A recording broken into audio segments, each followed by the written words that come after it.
You're mine, you're my favorite waste of time. Hey guys, welcome to Lisa Loves. Today I am going to do my monthly update for the month of May. I will say before I start, I have been wearing the same outfit in the last 3 videos. I am not a tramp. I am doing some videos back to back today when I've got my son out of the house for a play date with a friend, and I'm hoping the poor mother's not tearing her hair out by this stage. But yeah, so I'm getting these done. So this is my May update. It's going to be a bit shorter than the others, you shall be glad to know, because I haven't watched as many movies this month as I usually do. I've kind of been like binging the Goldbergs, to be honest. So yeah, I'll just kick right in. My updates are usually what I've watched the last month, read, listened to, anything I liked on telly, just really an update of anything of significance in the last month. Right, so movies. We'll kick up with movies. I'll go through the movies I've watched in the last month. I actually was meant to check another book. Oh, no, there's maybe more than this. I'm now thinking I should have went and checked my diary, which I write in every day what I've seen, and I forgot. Did that last month as well. So anyway, we shall try. So the first movie I've got here is Stephanie, which is quite good. It's quite a like creepy little ghosty. It's a slow burner, but I really enjoyed it. It was recommended on the channel I watch called Geek Legion of Doom, which I will pop below in the description. Yeah, the only thing I will say about this movie is the CGI at the end is a bit naff. Yeah, it spoiled the movie for me, but besides that, the rest of it was pretty spot on. It's so warm today. So warm, sorry. I'm not used to all this heat. It is... I think people in America talk in Fahrenheit, don't you? Over here we use Celsius, and I think it's been 23, which is like 70 something. Fahrenheit, I'm not entirely sure, but yeah, for us that's damn warm. So yeah, Stephanie. American Satan, which is a movie about a British/American punk band sort of being influenced by the devil. It was okay. I was kind of doing something at the same time as watching it, so I missed quite a bit of the relevance. So it didn't keep me hooked. It was okay. It wasn't amazing.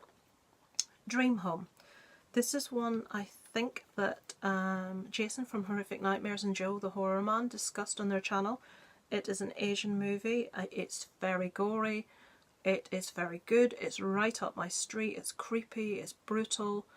It's like, it's got loads of, oh my god, I don't know whether to laugh or be horrified type moments. So yeah, Dream Home. Obviously it's subtitled because it is a foreign movie, but it's awesome. So if you haven't seen Dream Home, check it out. The Week Of, that is a comedy with Adam Sandler. It was okay. It's about 2 guys, daughter and son, getting married from very different sort of backgrounds, having to spend a week together leading up to the wedding. It's just one of those movies you put on when you just want to chill and not be overly taxed. It wasn't nothing to write home about. I won't watch it again. Bedeviled. This is one that I saw recommended by a YouTube channel also. I'm not sure. It may have been channel Dawnstar. This again is a Asian film. It may be Korean. Very brutal. Quite difficult to watch in places. About 2 girls grew up together, were very good friends. One left a little island to go and live in the city. The other stayed there, and basically the men in the island use this woman for everything that you can imagine a woman to be used for. Treat her like dirt. Her friend comes to visit from the big posh city, and just the fallout of what happens. It's a really brutal, difficult to watch in places movie, but very good. Deadpool 2, obviously saw it at the cinema, absolutely loved it, adored it, preferred it to the first one. To hell with the haters, don't know what you're complaining about, love it. Eddie the Eagle. Right, this is just a movie I had to watch. Eddie the Eagle, I'm sure everyone knows who he is, the British ski jumper from the Olympics. It was his life story. Hugh Jackman was in it as his trainer. He was very good. It was just a little feel-good, nice movie. Not anything I'm going to watch again, just a feel-good movie about his rise through the ranks, where he just decided one day, I'm going to do that, and he did. He's someone in Britain that you sort of, everyone has a bit of a soft spot in their heart for him, because he does appear a bit like soft, a bit, you know, easily manipulated, a bit naive, but yeah, yeah. So Eddie the Eagle. Next one, Hell House. Right, yeah, that was one. It's a found footage movie about a group of people that run a haunted house.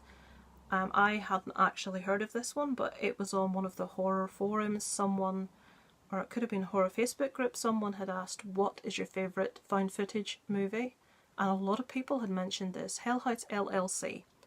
I had never heard of it, and I went and checked it out, and yeah, it was quite good. I quite enjoyed it. Next one, Guyana, Where Death Lives. I mentioned this in the creature tag as a movie that's lesser known that I would recommend to people that like creature movies. Pretty good movie, again recommended by Geek Legion of Doom. Do I want to repeat myself? A group of developers on an island in Saipan want to develop a tourist trap, and they come across a World War II bunker. They need to investigate it to make sure there's not going to be any structural issues if they build over, and it's what happens when they enter into the bunker. Very good. I will say it's predictable. I will say that you will probably guess the ending, but it doesn't take away. It's a good movie. Don't Be Afraid of the Dark. This is one that I really should have seen and hadn't. It's a remake of an older movie. It's got Katie Holmes, who used to be married to Tom Cruise, used to be in Dawson's Creek, and Guy Pearce of Memento, used to be in Neighbours, and it's a story about them redeveloping a big mansion. His daughter is staying with them. She's like the typical sulky girl, doesn't like daddy's girlfriend, and it's about things that kick off within that house. I don't want to say any more. If you haven't seen it, it's worth a watch. Next one is Cargo. It is a zombie movie with Martin Freeman from The Office, the UK Office, also from The Hobbit. The thing with Martin Freeman is he tends to play one type of role where he always looks slightly confused about everything. I do like Martin Freeman, but I do think he's a bit of a one-trick pony sometimes. Although I did really enjoy this movie. It's a bit of a different take on a zombie movie. It's more drama-based, character-based. It's not so much, you know, gore or anything like that. I did really enjoy it, and I really, really like the ending of this one. So it is worth checking out. Next one is going to really annoy a lot of people. Terrifier. I don't like clown movies. I do like It. I'm not scared by clowns. I don't find them creepy. But everyone on YouTube had been ranting and raving about this movie, Terrifier, and said it's more terrifying than Pennywise. It's amazing. It's fantastic. So I watched it. I will give kudos to the actor who plays, what's his name? Oh, I'm sorry, I've forgotten the guy's name. Art the clown. He's really good. He doesn't speak through the entire movie. Everything is done with expression. I think the potential for the movie with the character was fantastic. I think the material, the writing of the movie itself was woeful. I think the kills were good, the gore was good. But I did not care whether the victims lived or died. I just did not care. I wasn't invested. I would have liked to have seen them give the actor more to work with. There's one specific scene that was just ridiculous. Something that really grinds my gears, and this will be unpopular amongst men in the horror fraternity. I don't mind nudity in movies if it's warranted, if there's a reason for it, but when you have scenes, two of which will come to mind, one being rape scenes. This isn't in this movie, but when rape scenes are used as titillation to show women's body parts for the audience as a thing to get off on, it really, really annoys me. It should be shown as brutal and horrible and terrible as it actually is, not a sexual act. The other one is when people are being murdered, or when it's obvious the nudity is being used as titillation for the male viewer. I think as a woman you get to the point where it's like, oh god, like how long's it going to be till she gets them out, you know? And in this there is a woman suspended upside down, completely naked, cut in half from between her legs to the bottom. And the whole scene is played out purely so this woman can shake her bits. That's the only way I can put it. And it's just like, yeah. So yeah, I think if men were constantly running about getting their nether regions out, blokes would get a bit fed up after a while. So yeah, that's a pet peeve of mine. unnecessary, glamorized nudity in scenes that do not require it. Sex scenes, fire away all day long, don't care. Little light-hearted scenes, fine, don't care. Titillate people as much as you want. In rape scenes and in proper, really disgusting murder scenes, don't do it. Don't do it if you're going to use it to get people off on, because that's fucking weird. Pardon my language. Next one, Solo. Obviously saw it at the cinema, loved it, don't get the hate for it. Thought Aaron Ehrenreich did an absolutely amazing job. Was less impressed with Emilia Clarke as Kira, but Woody Harrelson, Aaron Ehrenreich and Danny Glover that played Lando Calrissian, they made up for it. They were really good, and Chewie was fantastic. Please Stand By. This was I actually like this movie, and if Chris and Victoria from Two Vloggers More are watching this one, if you haven't seen Please Stand By, it's just right up your street. It's really good. This is one about a girl with autism living independently, but in a house with a lot of other people with issues that are checked in on every day by their carer, for want of a better word. She is, as a lot of autistic people are, very talented writer, very artistic minded. She is a Trekkie, and there's a competition to write a script for a Star Trek story or movie or episode, and the most successful script will be chosen and will be filmed. So this is her story of her trying to get this script into Paramount Pictures. She misses the deadline to post it, and she has to somehow try to get this script to Paramount Pictures for the close date. So she has to take a trip to do this, and she has never even been allowed to cross a road on her own before. So yeah, really, really good, nice little movie, very well acted. The actress is fantastic. So yeah, I'd recommend that one. That's Please Stand By. Next one, Carnage Park. This is one I've had to watch for quite a while, and a few people had mentioned it in horror halls, so I checked that one out. The best way I can describe this is it's like The Hills Have Eyes with a Tarantino-esque style direction. Very stylistic. I liked it. I did not like how they ended it. But I like how it was filmed. I like the sort of grindhouse feel to it. I would recommend it. So it's about like a sniper living in the middle of nowhere in the desert. Just anyone that comes through his area is not getting out of the area. That's all I'll say. Two more. Show Dogs, kiddie movie at the cinema about dogs that talk. All day long I'm there. Love dogs. Fantastic. And no sad bits, so that was a good thing. And last one I watched last night was Motel Hell. Again, one that everyone in the horror community seems to know of that I didn't. What am I doing? People that I know seem to think I'm a weirdo because I watch so many horror movies and enjoy them, and most people I know don't. But I thought I was quite well versed in horror till I started on a YouTube channel watching other people's, and it's like, oh my god, how many horror movies have I not seen, have I not heard of? Well, this is one that I hadn't. To be fair, when this came out I would have been a very young child, and I hadn't heard of it. What did I think? I can understand why it's an iconic movie. It was funny. There were bits in it that were like, oh, don't do that, that's just ridiculous. But yeah, I think if I'd seen it a lot of years ago, I would have liked it a lot more. I'll say I enjoyed it. I did enjoy it. I didn't love it. I did enjoy it. Yeah. I'll say the last 20 minutes sort of made up for the first hour.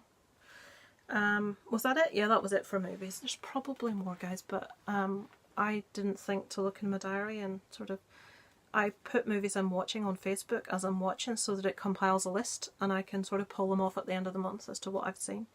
But yeah, I'm sure there's more. They're just not coming to mind at the moment. TV. Right, I've been watching the Goldbergs like it's going out of fashion. I am currently on... I've just started season 5. I think I'm on the 2nd or 3rd episode of season 5 and I am loving it. I love the Goldbergs. What's really funny is so much of Murray, the dad, is Darren. So much. Apart from dropping his pants when he comes in the house, everything else is Darren to a T. Just little things that annoys him, things that he shouts at the kids for doing. That's my husband. It's just so him. He laughs at parts of Beverly as me.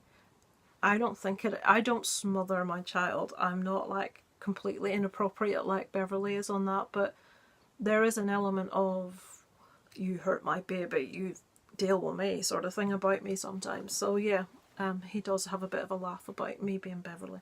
And the scrapbooking thing, yeah, I kind of relate to that as well. And the other program I've watched this past month that I was really impressed by, these programs intrigue me, they're so interesting. Heart Transplant: A Chance to Live. This is a program that actually followed people's real life operations. I just find anything about how the body works just intriguing, fascinating. It showed the surgery, lots of it in full. It showed there's a device from America that was lent to this hospital in Britain. I can't remember what hospital it was. Was it Leeds? London? I can't remember. And basically it's a machine where transplanted hearts can be kept out of the body for longer because they're put in this machine. The valves and aortas are wired up to like leads, and the heart beats in this machine, and it pumps blood and it's oxygenated, and it's just incredible.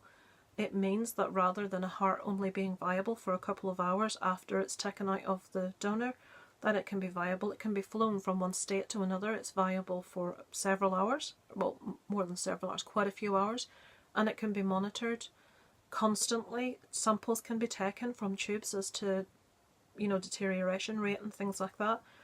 And it's just incredible. Each time that this is used for a person costs £40,000, which is just scandalous. It just shows how much money the health service needs. But anyway, yeah, and a fact I didn't know, 80% of hearts that are donated have to be rejected because they're not good enough to use. If there's any small imperceptible fault in a heart, they will not transplant that into a patient, because even though it may be in much better condition than the heart they have, it's so hard for hearts to be, there's so much rejection. The heart has to be perfect. So if you think out there how many people are donors, what percentage, it's not that high, which is a disgrace. Of all those people, only 20% of hearts are viable to use. It's something I feel ridiculously strongly about. I'll try not to be on my soapbox, but if you're not willing to donate an organ in event of your death, why should you be entitled to receive an organ should you need one? I don't think you should be able to. To me, a lot of people aren't donors not because they feel strongly about it, but because they're lazy. People are inherently lazy. They just don't get round to filling out the form, carrying the card, and now all you have to do is fill out a form online. People just don't get round to it, so they're not donors. Why? Just make it a default. Make it a default that you're a donor unless you feel so strongly about it that you have to go and remove yourself from the list. Fine, then do that. But yeah, no, that was a bit of a deviation. I do apologise. Books. Again, I'm a disgrace. I say this every month. I tried to start a couple of books this past month. I think one may have been called Savage. It was recommended. The author was recommended. I just couldn't get into it. And then I tried Attachments by Rainbow Rowell. I was listening to this as an audiobook, and I think it was the quality of the reading was just so bad. That's what sort of put me off. I'll maybe give that another go. But I'm about halfway through one called Fiend, which is like a zombie novel. And the people we follow within it are druggies or drug addicts. It's quite good so far. I'm quite enjoying it, so hopefully I'll get that finished and have started something for next month, because I'm falling way behind in my reading challenge. I'm watching way too much YouTube. I'm making too many YouTube videos, and I'm watching too many movies that I haven't seen. That's what's wrong. I haven't written anything down. I usually do what YouTubes I'm watching. Oh no. I usually promote a particular channel that I'm watching. I had to pause that to think of some people then. And I don't like doing too many because then I fear leaving people out that I do really enjoy.